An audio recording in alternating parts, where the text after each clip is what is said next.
Welcome to the Outlier Mindset Podcast, your guide for living a life by design. Here, we explore the journey of becoming an outlier, finding your purpose, mastering your mindset, optimizing your health, achieving financial freedom, and building a life centered around your passions. So tune in, transform, and thrive. Welcome to the Outlier Mindset. Let the journey begin. Hello, everybody, and welcome to the Outlier Mindset Podcast. I'm your host, Robin Schley, and today we're going to be focusing on mindset. And I have got the perfect guest for you. Atlas Aultman. He's a keynote speaker, a #1 best-selling author. He was also named a top leadership voice on LinkedIn and shared his life lessons on a TEDx stage. Atlas, welcome to the show. Thanks, man. Thanks for having me, man. This is awesome. I love the show, the mindset that you bring to everyone who needs it and those who already have it and strengthen it.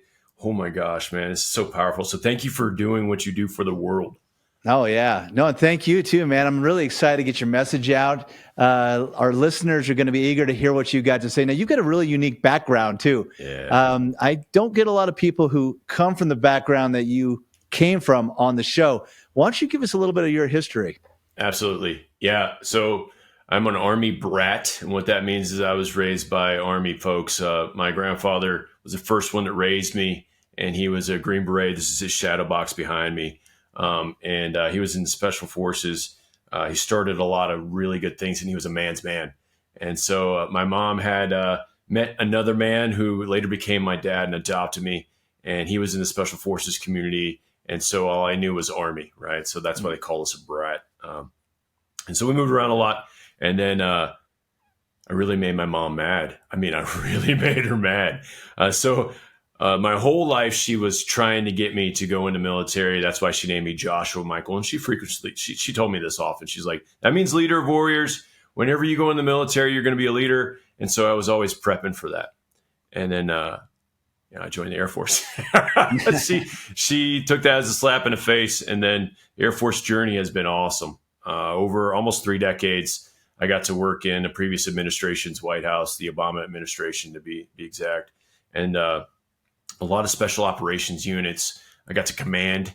I got to make major changes, and I saw technology unfold, and I got to be part of the innovation cycle that made elite people with elite mindsets even more elite. And that to me was platinum, better than gold, man. So I got a lot of awards. I went to all the war zones. I've been in 30 countries. I got lots of culture, language, fighting, shooting, technology. Technology was crazy for mindsets because it really changes all the time. And if you're not in the right mindset, you can't change with it. And so that's just one aspect of it. But the whole military background has been great. Then I turned into, I'm going to tell everybody that story. And I written. That's good. That's good. That's authorship right there. I had a good editor, obviously, and now we all need a good editor. We do.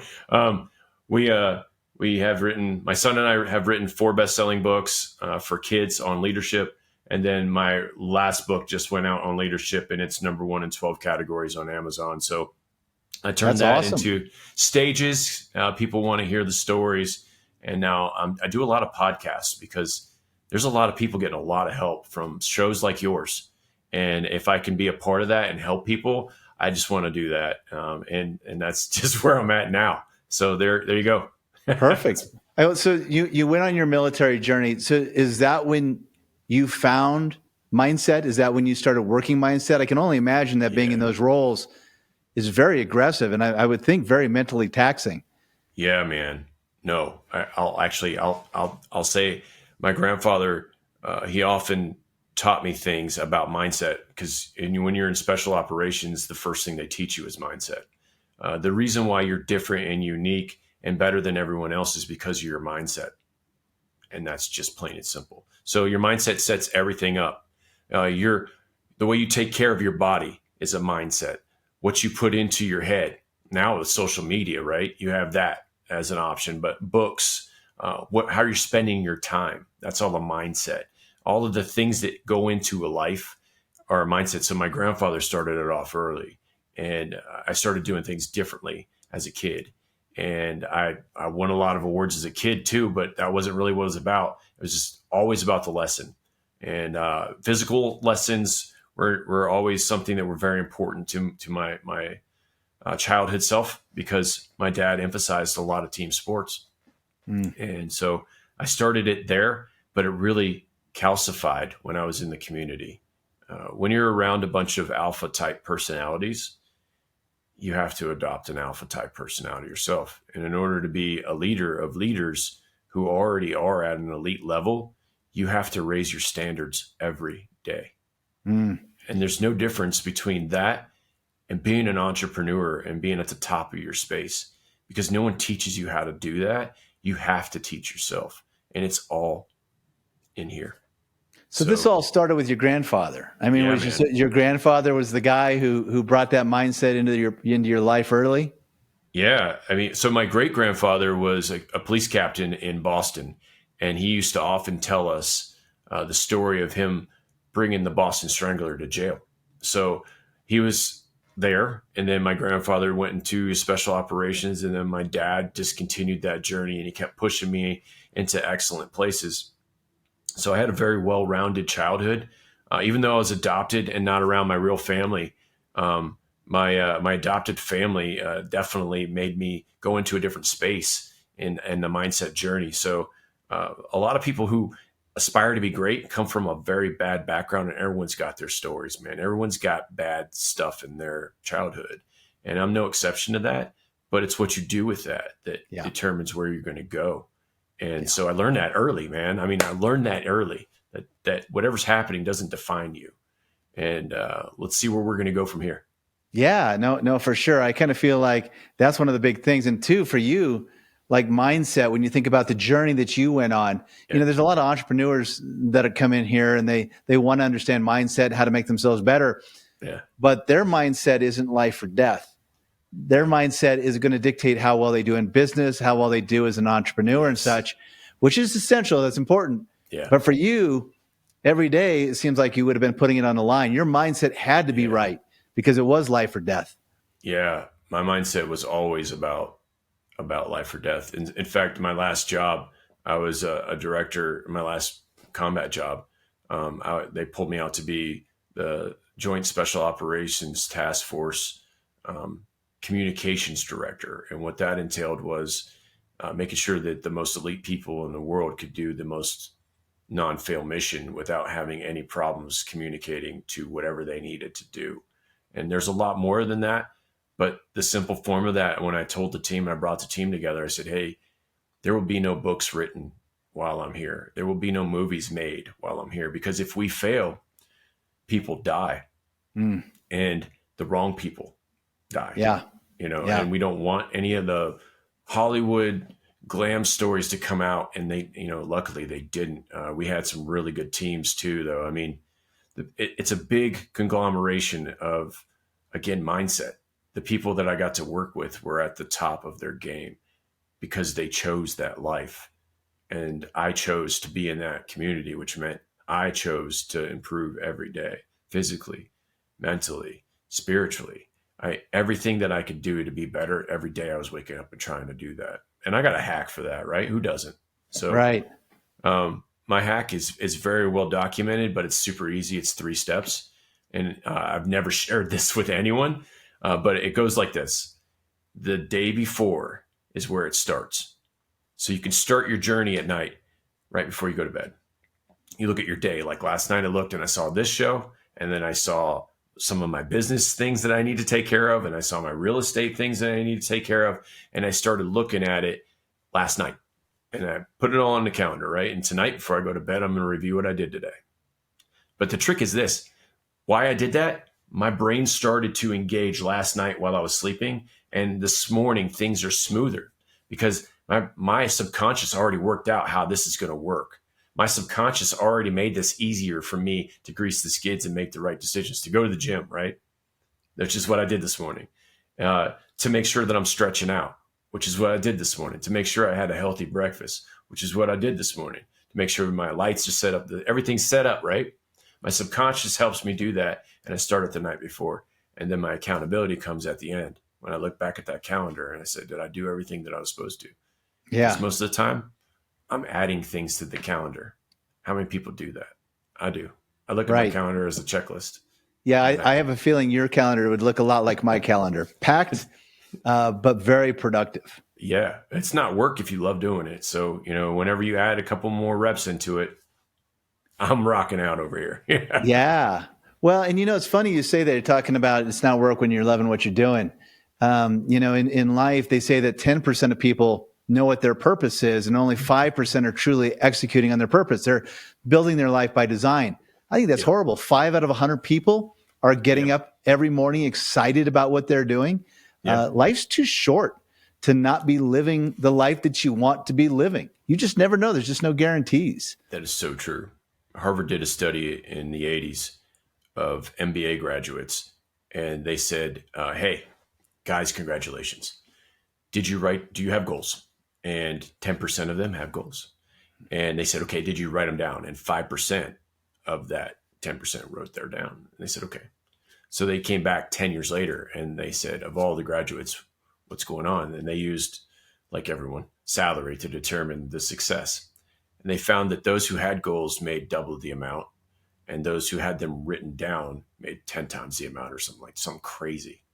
And when you start thinking about it like that, whenever you take it out of your head, it allows you to make it real. And then you can see and figure out what your purpose is. And people don't do that. People just don't do that. And it's like the 5% you talked about. Those are probably people, if I go back to them, they're probably the ones that are writing them down. And the way I do it, I call it targeting. Because most people, they write everything down. And I put targets up every day. Then I hit the targets. Targets don't go away. They're still downrange. And if you don't hit them, But if you hit them, you can figure out if you want to hit the bullseye or you want to go on to the next target. And if you start focusing just one at a time, you start knocking down a lot more targets. You put up targets, in the afternoon. That's what I do. I'm going to put up more targets in the afternoon because I'm going to knock out everything that I needed to do before noon today. So you seem very purpose driven to me anyway. But like you said, you went through your whole military career. I did. Now I'm assuming you're out of your military service at this point in time, and thank you for that, by the way. Appreciate that. But in your next life, in this life, what's your purpose? What are you living for? What are you getting up every morning for? Yeah. So it was really easy when I was a kid, right? I always knew what my purpose was going to be. I was going to go in the military and serve. The military was going to be my life.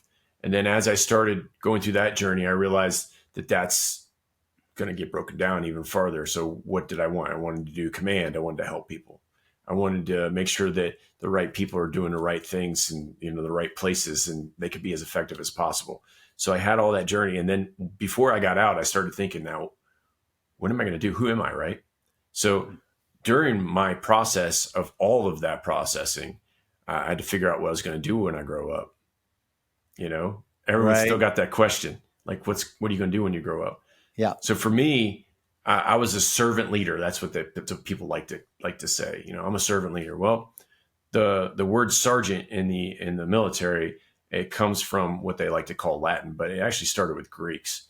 And the word translates into something, right? So servant, and before that, slave. So the Greeks used to call slaves sergeants, and they would put the person that was in charge of, mediating the force into a role that they would call sergeant, but they were a slave. And then in Latin forms, they pulled it out and they said, no, it's a servant. And then they kept going until now they have this whole leadership model that's based off of working for your people. Yeah. And as an entrepreneur, your mindset should be not to make money. It should be, what am I doing to help people? Because if you're helping people and you're in that mindset, the money's just going to come to you. So in the military, I was helping people do their jobs and they just flocked to me, right? I had a lot of people that liked what I was doing. And you always have a couple that don't. And you can't please everybody, right? But it's leadership, not likership. And I knew what I was doing. I had a purpose. Right. So I changed from being a servant leader into being a leader servant. I flipped it around. So now I took the lessons that I learned in all of these elite teams and watching people, especially like the president of the United States on the sidelines of history, walking around the South Oval, making huge decisions as he walked. I'm like, this is actually excellent. Like I know a lot of people that walk when they think, and it's amazing how much more productive you can be when you walk when you think. And so I'm writing this down, and now I share that kind of story with people who maybe not, they don't think like that. Maybe not, in that frame of mind, they would have thought, maybe I should take a walk and think about this. And whenever they do that, they're good. So I turn into a leader servant. So I wrote all these things down. My book, you can read my book in 5 minutes, right? And it doesn't cost anything. It's like 99 cents. So I want you to get it and then use it. And you can read it in 5 minutes. If you want the stories, you can do all that. I'm not advertising. Dude, if anybody that wants my book on your show, they can have it. You know what I mean? I want to help them. So I put it all in the book, and then I have master classes and stuff that I'll do, and I'll teach those type of things. And then I help like 3 people a year. I don't do more than that. But my purpose now is to help proven leaders, because the cycle looks like this. People say you're a leader, and then 60%, my good buddy, Dr. Centaur, came up with that whenever he did his talk. 60% of new leaders, they don't get training. So now they're in this mindset. Am I good enough? Can I do this? And there's a lot of people that will help you get through that journey, right? To transition into leaders. And some people don't want to be leaders. Right. Some people like being managers. Henry Ford created that when he created the assembly line, right? He's like, you don't have to be a leader. You just have to do this specific task really well. And if it goes well, good. That's management. Leadership is like, we're doing this task, but I think we can do it better. And some people don't feel comfortable in that space, and that's okay. So once they get past that space and they want to continue that journey, I provide tools that I've learned that no one taught me. I had to pick them up and be like, oh, wow, this is good. People work better whenever I tell them how I operate. So all that stuff.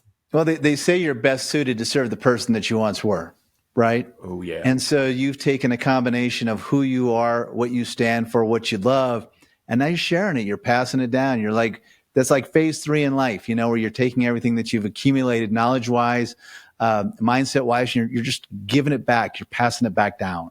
I love how you phrase that. I've never thought about that like that. That is an amazing way to think about it, because it's so true. Like, the reason why you get promoted or the reason why you stepped out in an entrepreneurial journey is because you're really good at whatever it is that you do. And then you're able to serve that crowd if they know who you are. For sure. Yeah. You were also talking too about leading with money, not leading with money, leading with service. And I mean, that is such a core fundamental that I'm always teaching, because so many people come with that business idea and go, I'm going to make so much money. I'm going to make so much money doing this. And I say, listen, no. You are going to serve so many people. That's it. If you lead with that, if you say, I'm going to serve so many people, the money's going to come. Yeah. Because you will be serving the needs of people, but you got to lead with the service. See, and this is it. This is why I love podcasting, by the way. So I'm a national speaker. People can hire me for stages, but I'd much rather do this, because this is going to live forever. And if somebody grabs something from this, they're going to come to your show and they're going to be like, on this mark at this time, they said this. And then they're going to share that, or they're going to write it down, and it lives forever. Like, this is true service. Like on a stage, whenever I get paid to do a stage and I go up and I do the stage, I get people come in and they're like, that was really amazing, or whatever they say. That moment's gone whenever we all leave.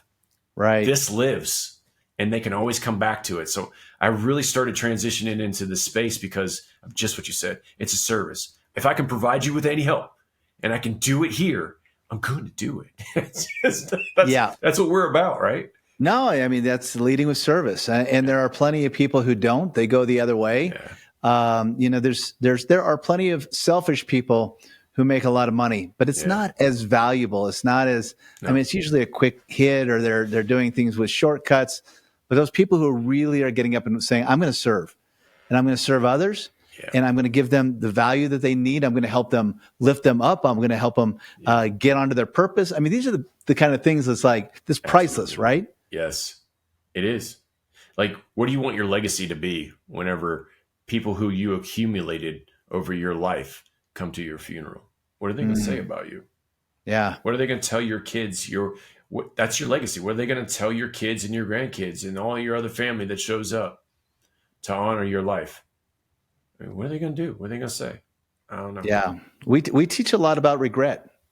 Yeah. And it is getting to the end of that life, and really taking a look back at your life. When people get to the end and they're asked what they regretted most in life, it's never the thing that they bought. It's never the house. It's never the car. It's all about living a life of purpose and aligning who they were with what they did every single day. Yes. And if you don't know what that is, if you really don't know what that is, life is hard. Life's hard for you. If you're chasing money, you're not going to fill that purpose. You're going to fill whatever money needs, and money will use you. And that's not the way you're supposed to. You're supposed to use money. So, yeah, for sure. And you can become a prisoner to the money. That's exactly right. You get the mortgage, you get the house, you get the whatever it might be. And again, it's not like we don't need these things. Yes, we do need these things. But once you start getting in that trap, that bill trap, and that I've spent too much trap, it makes it really hard to break out of it. Yeah. Fight Club has a great saying, and I love a quote out of the Fight Club. There's a lot of things that I'll say untraditionally, but Fight Club says it like this. And he goes, sometimes the things we own end up owning us. I'm like, that's so true. Yeah. Is that when they're showing all the catalogs and, all the, just the stuff. Yeah. It's stuff. Like stuff. It can totally drain you. Sometimes the business that you decide to go down because of money ends up owning you because of money. And then you can't get out of that trap. And you don't want to do that. If that's not your purpose, No,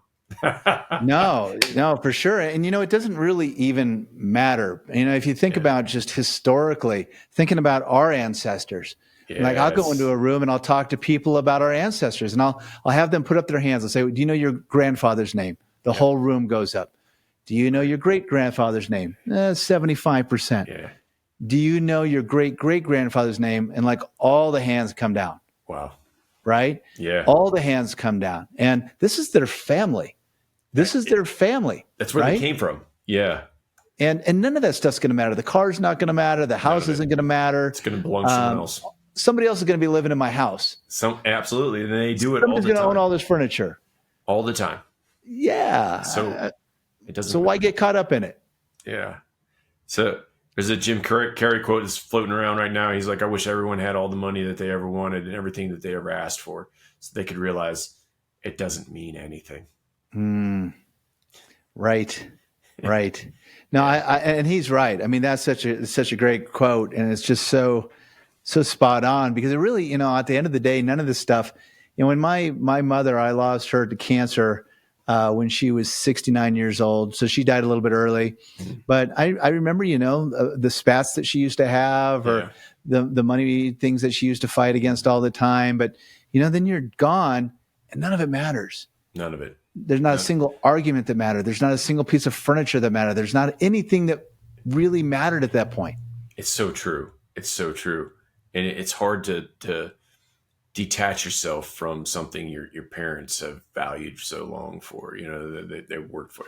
It's amazing how purpose can be a thing instead of internal. And then it goes right back to mindset. Really, if you're doing something for the money, it's the wrong reason. And you'll find that out real quick. One of my favorite quotes is, the greatest things in life are not things. I love it. And it's so true, because we get so caught up in things that really don't matter. I'm going to write that down. That's amazing. Sometimes we can aimlessly drift through our life, not really sure how to break the patterns and live the life that you've always dreamed of. I get it. I have been there, so caught up in chasing opportunities until I found myself in a life that felt foreign to me. It took me years to unwind the messy web to get back to what I've been put on this planet to do. And let me tell you this, purpose doesn't have to feel out of arm's reach. And I designed a plan for you to do a little bit each day over the next 30 days in a challenge that I call the Outlier 30. It's specifically designed to help you find or create more clarity around your purpose. So if you're feeling lost and you want to finally turn things around and live that life that you were destined to create, sign up right now. It's free. You have absolutely nothing to lose and the whole world to gain. Visit gorodman.com/outlier30 today. we just aren't walking the right walks a lot of times, and that's again, coming back to purpose. When you're not aligning your life with your purpose, then things just don't align. They just don't work out the same. The misery comes in, the regret comes in, the I hate my job comes in. And once you get that purpose, though, okay, we get our purpose lined up. We know what we want to be doing. We want to know how to do it. But if you don't have the mindset behind it, it's all for naught. It just doesn't matter. So true. That's deep ingrained too. Well, here's another thing. People do things for people that don't care about them and that they don't care about. So they're trying to impress people who really don't matter in their life anyways. So they go off on journeys to try to, show people who really don't have any play in their life that they can do something that they know that they can do. Why don't you just do it and move out and then make it happen? Like, your possibles, make it possible. Yeah. Dreaming's free, man. It doesn't cost anything. So get bigger with your dreams in your headspace and then realize that. When I first started this journey in entrepreneurial space, it's not normal for us. So my community is like, hey, what are you doing? You're talking about what we do. And I'm like, I'm not talking about what we do. I'm talking about our mindset. I'm not talking about specific operations. I'm saying how we think about things. And that's something that I should share with people because it'll make them better. So I had a lot of people hating on me. And I had the choice, like I could take a knee and yeah, well, I guess you're right. I'm not being, a quiet professional, which is taken out of context a lot. That just means like, if I'm broken, I'm still going to go on a mission and I'm not going to tell anybody because I'm a professional and I don't want my team to like be hurt in any way, shape or form because I'm not on it. Like that's the real definition of a quiet professional in our community. But people see that as like, hey, don't talk about what you did.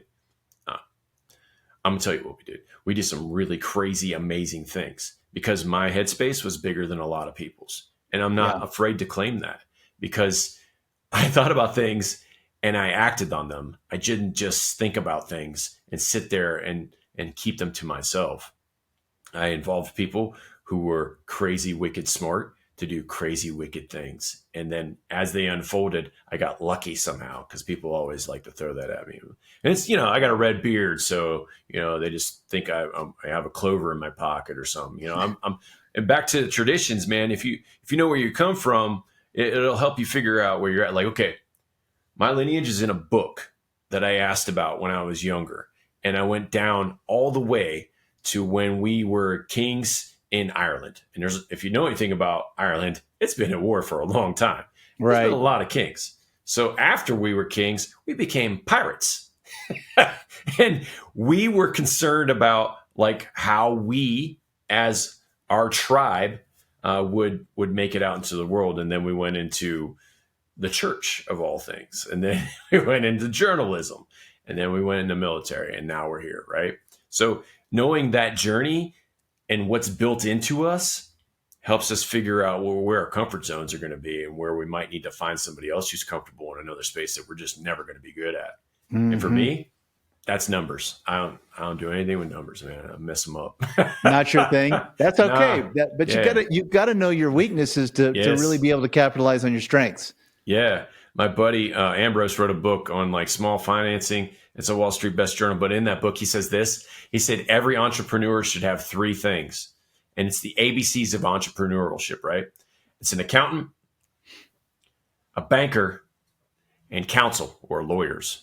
Mm-hmm. And what's amazing is who teaches you that? Right. I mean, so I can do the lawyer thing because I know there's some services online that are amazing that I have used in the past to do whatever contracts, and they're quicker. So like, I have accountants, as my number one, because I'm not good at accounting. So I'm glad it started with accountants because that's where I'm starting right now.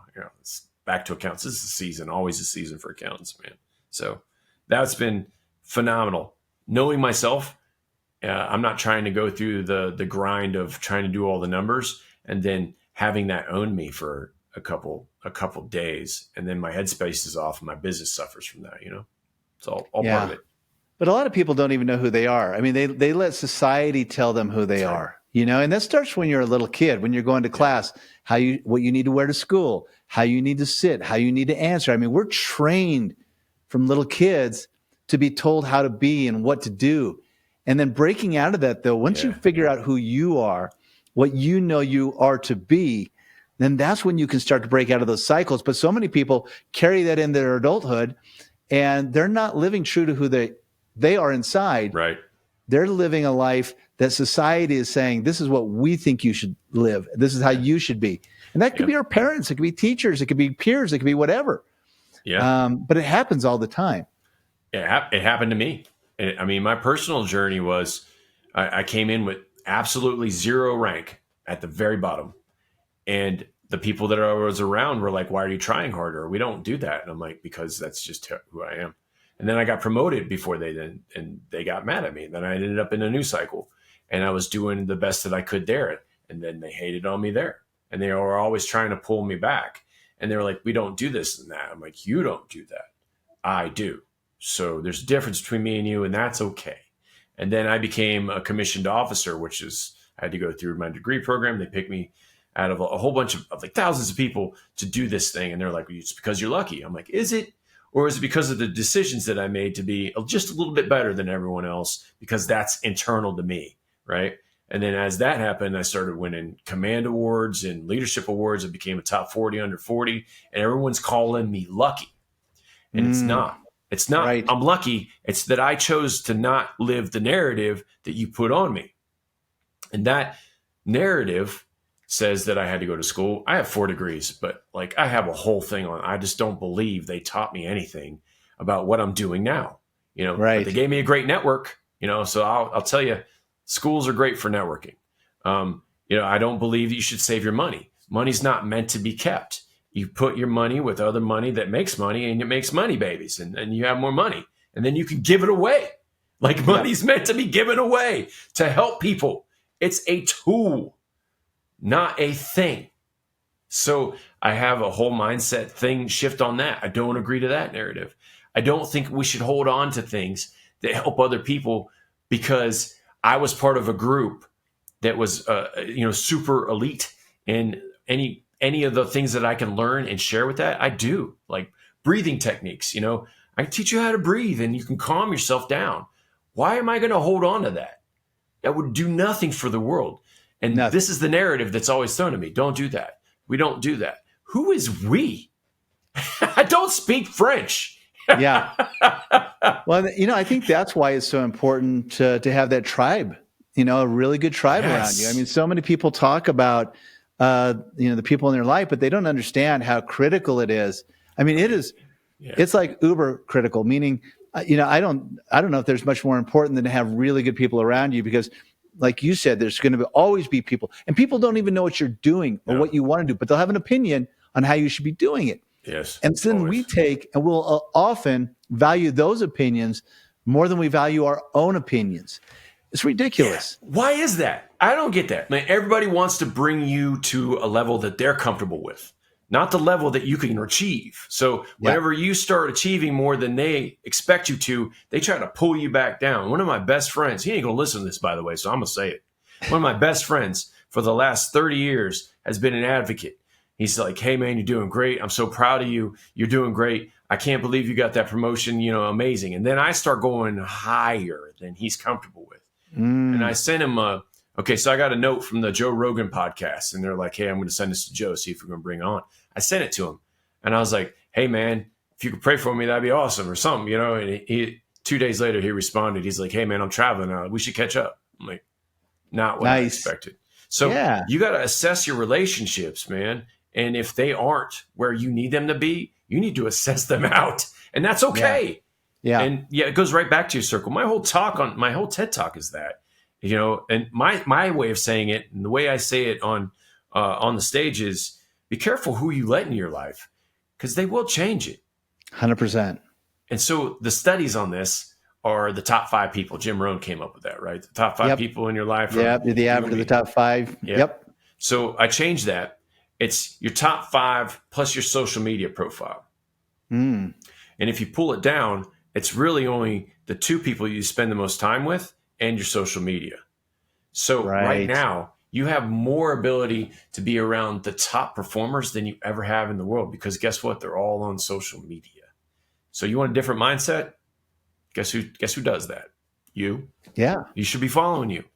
We should be taking in your content because you're pulling in all these minds. So Well, and social media can do the opposite too. I mean, if you get into the wrong threads on social media, yep. all of a sudden your brain's going down a whole different pattern. So, it's critical when you get on that social media. Like I love, and it knows what I like. I mean, I like the people who are teaching me. I love the people who are inspiring me. I love the people who are telling me, "Hey, man, we can do this." Right. Yep. Some people get into those spirals where you get into the conspiracy theories and everything else, and then they get right into that. They'll get eaten alive by those algorithms. That is so true. My dad is one of those. I mean, I love him to death, but I just stopped following him for a while because he was just. I was like, Dad, you need to check your socials, and he was like, Yeah, this is true. I'm like, no. When I was going to retire, I was like, hey, why don't you come down to my ceremony from the military? I'm going to retire from the military. I'm going to be done with the military. I got to retire the uniform. And he's like, yeah, I don't know. I don't know if I can make it down to Arizona. There's a lot going on down there. I'm like, Dad, I live down here. There's legit nothing going on in Phoenix, Arizona. Like there, I don't know what you're looking at, but I had to convince him that the social media feeds that he was getting were just wrong. And that scares me that my dad, who's very intelligent, would be influenced by something like that. And that was where it cemented to me. I was like, man, these people can really affect your decision cycle.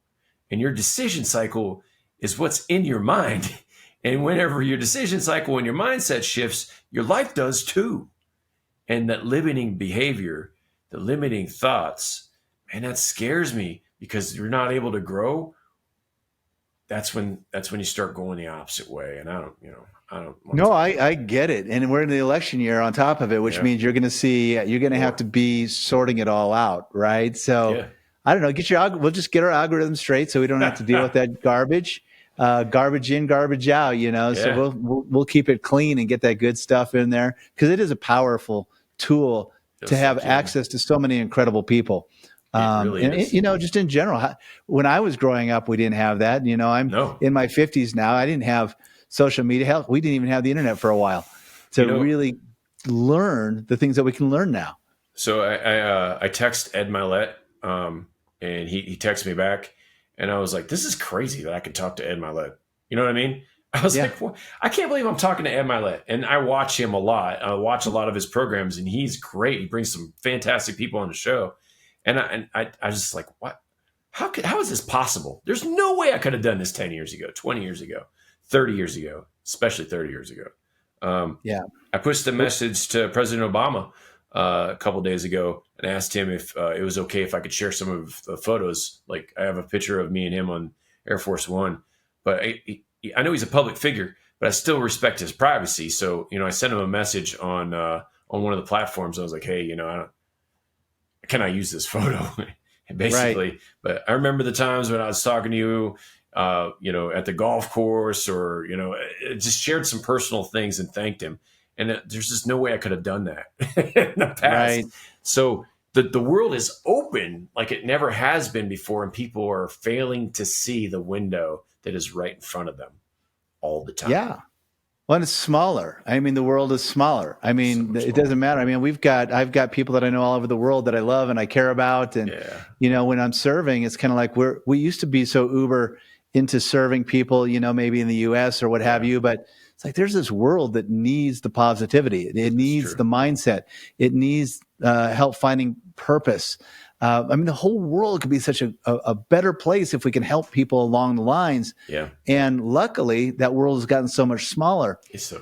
Because we can touch people every single day with really solid information. Yeah, I love that. One of the things I got to share with your audience is your brain is the weakest muscle that you control. And the one thing that solidified that for me, the one thing that made that just really materialized for me was a Dave Goggins challenge. And he was doing a 48-hour challenge. And that's run 4 miles every 4 hours for 48 hours straight. So whatever that equates to. I think it was like 60 miles for me. He's a beast, by the way. Yeah, but he's a mental beast. And that's what you get whenever you're in that community. The people who wear all these special badges, they have been through that mental rigor, and that's why they get to wear the things that they wear, and it separates them because they've done that. So when I was in one of the special operations commands that I was assigned to, I did that challenge with a buddy of mine. I first started with the 24-hour challenge, and I'm an Air Force guy, so Army and the Navy guys were like, "Well, we're going to do it too." And then I'm not going to tell you how it ended for them, but we finished. The Air Force guys finished. So I was like, "Let's do a 48-hour one," and my buddy got called out, so I did it by myself. And GPS, I recorded it all to prove that I did it. But at mile like 33, I looked down, and my shoe was just blood eyesore. Oh man. I was like, what the heck happened? And it's because I don't run over like 30 miles ever. My shoe had dug into my foot. So here's where the mindset comes in, right? What am I going to do? I'm 30 some odd miles into, I'm halfway through. So I took my sock off and my shoe off, and I ran the rest of the 4 miles. It was 3. I ran 3 miles barefoot, and then I went. I was done. It was 36 miles, right? Mm-hmm. And I was like, I'm not stopping. Yeah. So how long did that take you? I did it in 2 days.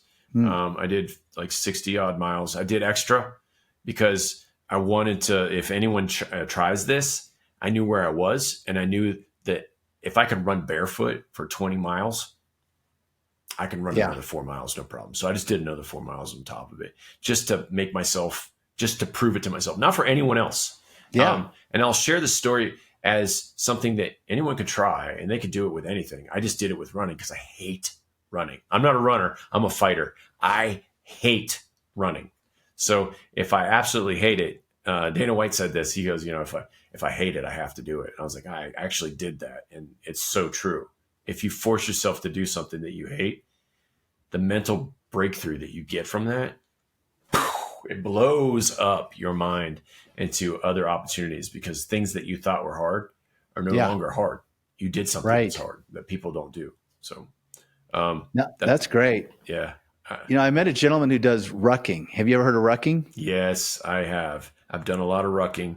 It'll mess up your body. Ask me how. Ask me how I know. Oh, I can imagine how you know. But this guy wanted me to come do a ruck trip, and I forget how many miles it was, but it was like, gosh, it was enough straight hours of just going, because there's no stop and there's no rest. It's straight through. And I was thinking, man, that's got to be tough. I would love to try to do it, but at the same time, and I'm in pretty good shape. Yeah. Like I did the 75 hard, and I ended up doing, instead of doing 75 days, I ended up doing 535 days in a row. That's awesome, 75 man. hard. Yes. And I still am a little bit afraid of the ruck trip. Yeah. Well, you're always going to have that. And that's why I said your brain is your weakest muscle in your body that you control. So for me, it's reprogramming in the subconscious is something you can do. And Tony Robbins talks about it with his color association. He's like, look around the room, look for everything that's brown. And he's like, open up your eyes, tell me the things that are red. If you're not looking for the things that are red, you're not going to know what they are, right? But when you're focused on it, you can do that. And the whole focus thing is something you control. And so by targeting, you control what you're focused on. But so many people miss that they never get to the point to where they figure out what they're supposed to be doing. And it's sad, but it's controllable. The way I control it is with my breathing techniques. I control my connection to my mind and my body by taking a modified box breathing approach. And box breathing is something they teach you whenever you're going to do like a long shot or a sniper shot. It's something they teach you to connect your mind to your body. So it's already designed to do that. But when you step on stage, you get nervous. It doesn't matter how many stages you've done. Before you get on that stage, before they announce your name, when they hear your name, you get nervous. But the difference between nervousness and excitement is how you think about it. It's the same body responses. So I connect my mind and my body whenever I hear my name being announced by taking in a deep breath. stopping whenever I want to, so that my body knows I'm in control. And then when I feel the mind and body connect, I walk out on stage and I'm in total control and I'm excited, not nervous, because I told my brain what to think instead of letting my body tell my brain what to think. And so a quick and easy thing that anyone could do, any big meeting, any podcast, anything that they're doing. It's been described. Mel Robbins talks about it when she says you should count to 3. If you count to 3, then you do whatever it is that you're supposed to do. That's usually enough fluff to get yourself into the mode of doing that. It's the same thing that I'm doing, but I do it with breathing instead of counting. So you're something that you can probably figure out that works for you. That works for me, works for a lot of people that I talk to. So feel free and use it, share it. I don't care if you claim it. Like, I just want it to help you. And that's where I'm at. That's my whole mindset. That's my whole purpose. I just want to help people be awesome, because I live in a phenomenal country and a great part of the world that is able to help a lot more people and influence people. And if I can be a part of that, then people who come to my funeral later will help me whenever I'm talking to St. Peter. And he's like, this is the guy that you could be. And this is the guy you are. Well, it looks the same, so we're going to go ahead and let you into heaven. I'm like, yeah. Well, and you certainly see the blessings. I mean, when I talk to you, it's coming through about where we live and what we can do and all the opportunities we have. I mean, we got blessings so far and wide. I mean, we've just got so many opportunities. We got so many things we can do and be and experience. And I mean, geez, man, that's what gets me more than anything, is getting up in the morning, seeing other people who don't see those same things, who, they're not seeing the opportunities. They're not seeing anything other than, well, I got to go do my job. I got to go do this. I got to go do that. But they're not seeing how incredible everything around us is. It's phenomenal, the opportunities that we have in front of us, the place that we live, the things that we can do. Just so many people in the world don't have the same opportunities that we are afforded every single day. That's so true, Rodman. I like how you said that. Most people say, I have to, instead of I get to. I get to. Yep. It's in your mind, man. What are you saying? Like, whenever you look in the mirror, you're like, I have to go to work. No, man, you have a job. You know how many people want a job? Like, if you don't want a job, be an entrepreneur. It's a little bit longer hours and less pay, but the payoff in helping people is great. And then it becomes not a factor at all. You usually get really reimbursed. It's bamboo, right? Yeah. Bamboo trees, you water them. Chinese bamboo is my favorite example. You put the seed in, you water it, and you fertilize it, right? And you do that for 5 years and nothing happens. What is the normal business cycle for a business to be successful? Just so happens to be 5 years. And then it shoots up and people call it an overnight success. 90 feet in like the first, 30 days. And people or you got lucky. Yeah, you got lucky. And I got lucky, all right. Now, we create our own luck in life. I mean, we could be born into some things for sure, that some people might have a disadvantage. But the great thing about life is you can choose tomorrow. You can choose today. You can choose, okay, I don't like getting up and going to that job. Well, you can choose not to do it. Yeah, it's all on you. Your decisions make you. Yeah. Yeah. So we're kind of hitting up at the end of the podcast here. Okay. But I got one more question for you. I like to ask this question to guests because it kind of gives us a good look into, some good advice that people have for their younger selves. And that question is, if you could go back in time, sit down with your younger self, what piece of advice would you most likely want to give yourself in that moment? It's a reality that life is just like a movie. It has introductories. It has plots. It has ups and downs. But you get to choose what your movie plays out as. You are the main character in the movie. So even though things look bad, something's happening in your movie and it's setting it up for a major success. And peaks and valleys, man, you go through them. And it would be super boring if it was all success. Even the most successful people in the world have setbacks, have disappointments, and they have to work through them. So you can too. And it doesn't matter who you are. That's what I would tell my younger self. But to everyone else, you could be down right now. That just means you're about to win big. And you could be winning big right now. That just means you need to watch out because something's going to pull you right back down to where you can win even bigger. You can't live at the mountaintop, man. The air is thin and there's not enough real estate to live there. So you got to look for the next mountain to climb. And that's just how life works. So Atlas, if people want to find you, they want to learn more about what you teach and what you are about. Yeah, they can go to TEDx.